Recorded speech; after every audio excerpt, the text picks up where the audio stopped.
म्हाडा लॉटरीमध्ये मिळालेल्या फ्लॅटसाठी पेमेंट कसे करायचे? कारण इथं म्हाडा आणि बिल्डर दोघेही असतात आणि बरेच जण गोंधळतात की पैसे कोणाला द्यायचे. म्हाडा लॉटरीमध्ये बहुतांश प्रकल्पासाठी म्हाडा फक्त लॉटरी काढते, पण फ्लॅटचं बांधकाम आणि ताबा देण्याची जबाबदारी ही बिल्डरकडे असते. आता उदाहरणार्थ, पुणे म्हाडामध्ये वाकड लोकेशनचा एखादा प्रोजेक्ट आहे, तर तो बिल्डरचा असतो. तो पूर्णतः म्हाडाचा नसतो. त्यातले काही फ्लॅट हे म्हाडाचे असतात. या फ्लॅटसाठी म्हाडा लॉटरी काढते, पण बांधकाम आणि त्याचा ताबा देण्याची जबाबदारी मात्र त्या बिल्डरची असते.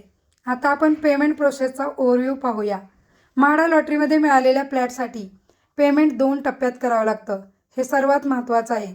लॉटरी लागल्यानंतर म्हाडा तुम्हाला अलॉटमेंट लेटर देते. या लेटरमध्ये पहिल्या पेमेंटची रक्कम व म्हाडाचं खातं लिहिलेलं असतं. साधारणतः 10% रक्कम म्हाडाच्या खात्यात भरावी लागते. ही रक्कम तुम्ही ऑनलाईन भरू शकता. आता उदाहरणार्थ, फ्लॅटची किंमत 30 लाख आहे. पहिला हप्ता 3 लाखाचा म्हाडाला द्यावा लागणार आहे आणि स्टेप टू स्टेपमध्ये ॲग्रीमेंट आणि रिमेनिंग पेमेंट जे असतं ते बिल्डरकडे तुम्हाला करावं लागतं. एकदा म्हाडाकडे पहिली रक्कम भरल्यानंतर म्हाडा बिल्डरला तुमचं अलॉटमेंट लेटर पाठवते. मग बिल्डर तुमच्याशी ॲग्रीमेंट टू सेल साईन करतो. त्यानंतरच सर्व पेमेंट थेट बिल्डरच्या खात्यात करावं लागतं. उदाहरणार्थ, 30 लाखाचा फ्लॅट आहे असं समजूया. म्हाडाला 3 लाख तुम्ही दिले पहिला हप्ता आणि उरलेले 27 लाख तुम्हाला टप्प्याटप्प्याने बिल्डरला द्यायचे आहेत. बिल्डरकडे आपल्याला पेमेंट करायचं असतं त्यावेळेचं तर बिल्डरच्या पेमेंट सामान्यतः कन्स्ट्रक्शन प्रोग्रेसनुसार असतं. जसं जसं बांधकाम पूर्ण होईल, कारण जेव्हा लॉटरी येत असते म्हाडाने त्याच्यामध्ये रेडी टू मूव्ह आणि अंडर कन्स्ट्रक्शन किंवा लेट पोझिशनचे सुद्धा फ्लॅट असतात. तर त्या फ्लॅटसाठी पेमेंट कसे करायचे ते आपण पाहूया. इथे एक चार्ट आहे. बांधकाम टप्पा एका कॉलममध्ये दिसत आहे आणि दुसरीकडे पेमेंट टक्केवारी आपल्याला दिसत आहे. तर याच्यामध्ये तुमचं फाउंडेशन जसं पूर्ण होतं तेव्हा तुम्हाला बिल्डरला 10% द्यावे लागतात. पहिला स्लॅब पूर्ण झाला 10% द्यावे लागतात. 5वा स्लॅब पूर्ण झाला अजून 10% द्यावे लागतात. किंवा प्लॅस्टर झाले की 15% द्यावे लागतात. मग फिनिशिंग झाले की मग 15% द्यावे लागतात. OC किंवा पोझिशनला मग उरलेले 30% द्यावे लागतात.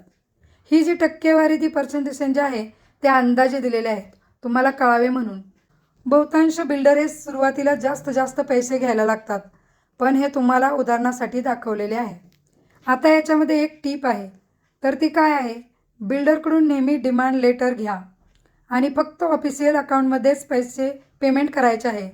आणि याच्यामध्ये काय असतं की सर्व पेमेंट केल्यानंतर तुम्हाला म्हाडा आणि बिल्डर दोघांकडून रिसीट मिळणं आवश्यक आहे. या रिसीट ॲग्रीमेंट आणि रजिस्ट्रेशनसाठी खूप महत्त्वाच्या असतात. कधीही कॅश पेमेंट टाळा. आणि सर्वात महत्त्वाची सूचना आता आपण पाहणार आहोत. अलॉटमेंट लेटर नीट वाचायचं आहे. तिथं पेमेंट कोणाला करायचं ते स्पष्ट दिलेलं असतं. बिल्डरच्या खात्याचा तपशील म्हाडाकडून व्हेरीफाय करून घ्या. चुकीच्या खात्यात पैसे भरल्यास म्हाडा जबाबदार नसतं. नंतर तुमची फसवणूकसुद्धा होऊ शकते. तसेच सर्व ट्रान्झॅक्शन प्रूफ सुरक्षित ठेवा. एवढं लक्षात ठेवा की जॉईंट प्रोजेक्टमध्ये पहिला हप्ता म्हाडाला आणि नंतरचे पेमेंट हे बिल्डरला करायचे असतं. अशा प्रकारे 2 महत्त्वाचे टप्पे असतात, म्हणजे 10% म्हाडाला आणि उरलेले बिल्डरला. आता या व्हिडिओमध्ये दिलेली माहिती जी आहे ती म्हाडाच्या सर्वसाधारण प्रक्रियेवर आधारित आहे. संबंधित प्रोजेक्टनुसार अटी व नियम बदलू शकतात. त्यामुळे कृपया कोणत्याही पेमेंटचा निर्णय घेण्याआधी म्हाडा पुणे बोर्ड अधिकृत म्हाडा कार्यालयाशी संपर्क साधावा. तर हीच महत्त्वपूर्ण माहिती होती. तुम्हाला काय वाटतं हे कमेंटमध्ये नक्की सांगा व चॅनलला सबस्क्राईब करा. धन्यवाद.